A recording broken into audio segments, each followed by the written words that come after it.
Isang mapagpalang araw sa ating lahat. Ako nga po pala si Binibining Charlene R. Tumelap at narito ako ngayon para sagutin ang katanungang bakit mahalaga ang pragmatic sa epektibong komunikasyon.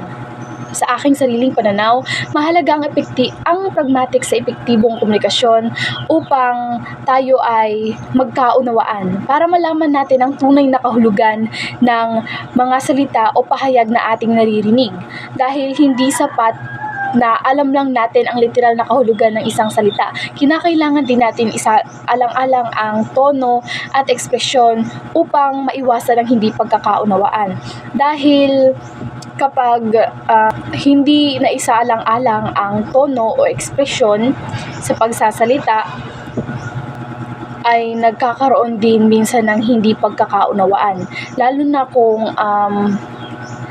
na kung ang tono ng pagsasalita at ang ekspresyon ng mukha ay hindi tumutugma sa sinasabi sa ibinabahaging pahayag.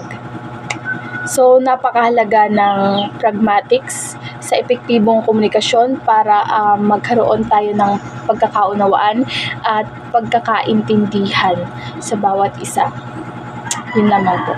At ang isa pang katanungan na sasagutin ko ay ano ang epekto ng di-verbal na komunikasyon sa pragmatikong kahulugan ng isang usapan? So, malaki ang epekto ng di-verbal na komunikasyon sa pragmatikong kahulugan ng isang usapan dahil kapag tayo ay nagsalita at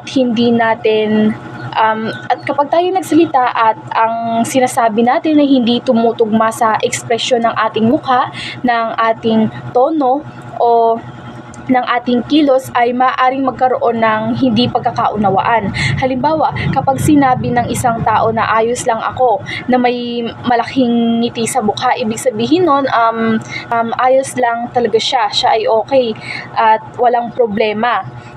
Pero kapag sinabi ng isang tao na ayos lang ako kahit na hindi naman talaga, tapos ang ekspresyon ng mukha niya ay medyo pagod o walang gana, tapos biglang iiwas siya ng tingin, ibig sabihin nun, hindi siya okay kahit na sinabi niyang ayos lang siya. So, napakahalaga ng di-verbal na komunikasyon sa pragmatikong kahulugan ng isang usapan para maiwasan natin ang hindi pagkakaunawaan. So, yun lamang po at maraming salamat sa pakikinig.